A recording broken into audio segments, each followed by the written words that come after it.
The Origin of Names, Words, and Everything in Between Volume 2 will be releasing on the 12th of October 2021. Pre-order your copy today by searching Word Origins book in Amazon and clicking on the non-sponsored link, or check wherever books are purchased in your part of the world.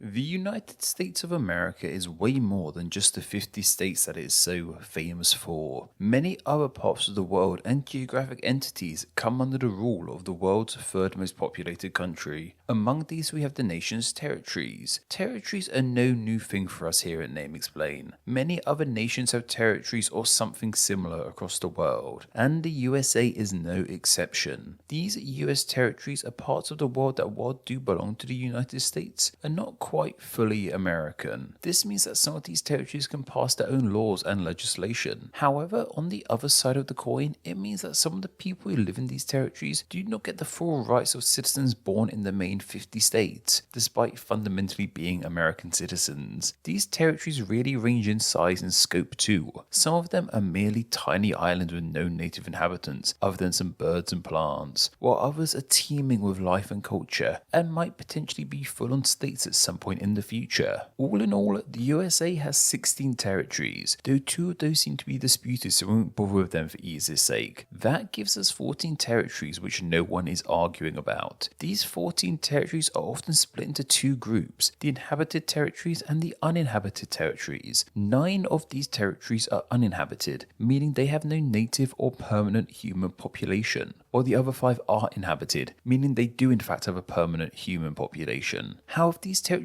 also get some other adjectives attached to them too. All these territories are either incorporated or unincorporated, as well as being either organized or unorganized. In example, American Samoa is an unincorporated unorganized territory, while Puerto Rico is unincorporated and organized. In fact, there's only one of these territories that is incorporated, but we'll look into that one when we reach it. These adjectives closely follow these territories, so we ought to explain what it means exactly to be incorporated and organized, or the opposite. From what I can gather, to be unincorporated, as most of these territories are, means that the US Congress has decided that only specific parts of the US Constitution apply to these islands, with incorporated meaning that these places are fully incorporated with the rest of the USA, basically states at that point. As for being organized or unorganized, these adjectives seem to revolve around how these territories are governed. Organized territories seem to have their own form of local government, while unorganized territories are places that are administered by a part of the US government called the Office of Insular Affairs in Washington, D.C. That's a very simple explanation of what these terms mean in relation to US territories, but you should know by now that simple explanations is what we aim for here. Though that's enough explaining adjectives, we're here for names, and of course all these territories do in fact have names. However, some of these names are not too exciting, I'm afraid. The majority of the uninhabited territories are simply named after a person who was important to the island. Even collectively, these islands do not have the funnest of names, I'm afraid. They're collectively known as the United States Minor Outlying Islands because they're minor and outliers. The majority of these islands reside in the Pacific Ocean, nestled between Australia and Hawaii. To start with, we have Baker Island, which is unincorporated and unorganized. This tiny island seems to be named after one Michael Baker, who visited it in 1832, though in the past it supposedly bore other names too, including Phoebe and New Nantucket. Why exactly Michael Baker visited this island, I couldn't find out, but he actually named it after himself, as opposed to doing something worthwhile there and other people naming it after him. Howland Island, however, was named after someone by the name of Captain Daniel Mackenzie when he first sighted the land in the early 19th century. Clearly his name was not Howland, so why did he name it that? Well, the ship he sailed on was owned by someone by the name of Howland, so out of respect to them, he named this barren island after them. Jarvis Island was named in a similar way too, being named by Captain Brown in 1821. The owner of the ship had the name of Jarvis, so the ship's owner's name got plastered onto this island.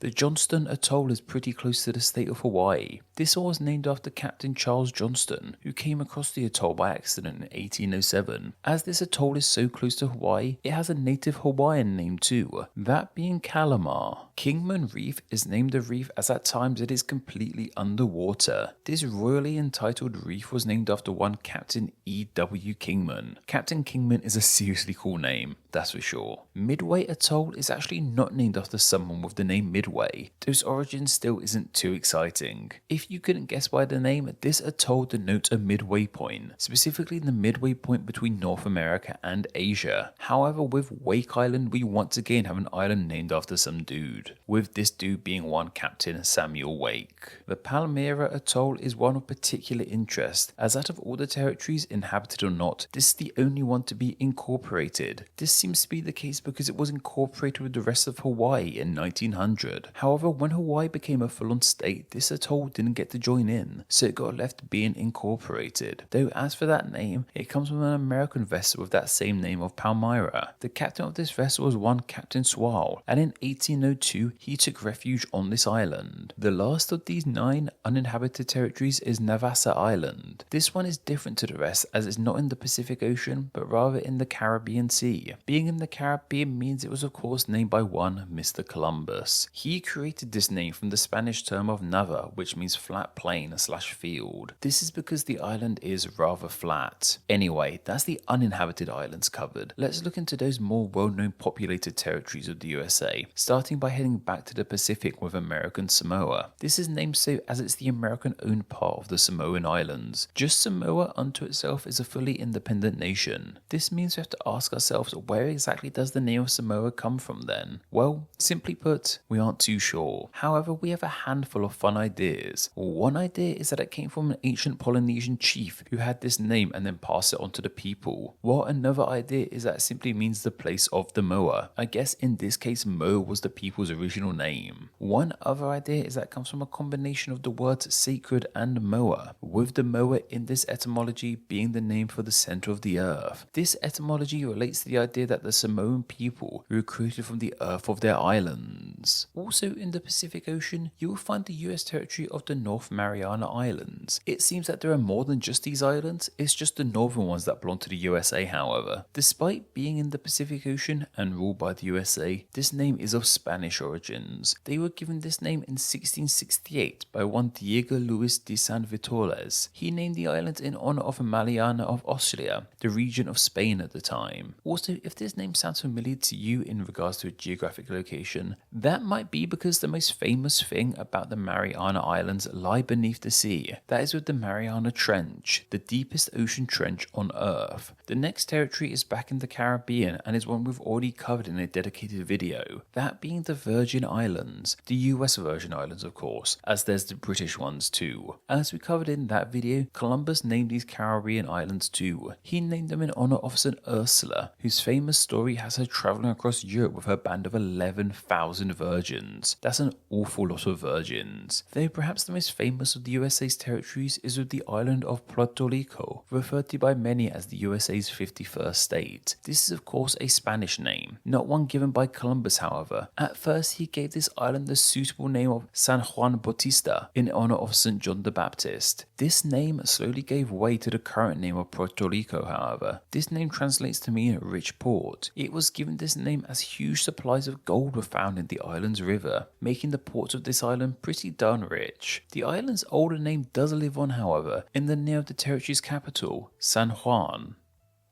And finally, back in the Pacific, we have the territory of Guam, which is an incredibly fun word to say. Guam. Guam is actually one of the aforementioned Mariana Islands, but is administered as a standalone territory. This name comes from the natives of the island, the Chamorro people. In their language, this island is called Guahan, and this name has been translated into a variety of things with similar meanings. These translations include a place of resources, a place that has, to simply meaning what we have. This name clearly references how important the island is to those who live on it. It's literally the thing they have. What's also interesting is the origin of the name for those aforementioned Chamorro people. This is actually a Spanish corruption of their word of chamoli, which was the name used for the higher classes of the Mariana natives before being used across all the people. This is similar to what happened with the Inca people too, as that was the name of just a ruling people before the Spanish applied Inca to everyone. However, Chamorro supposedly has other meanings in Spanish too, meaning things like a leg of pork and, more noticeably,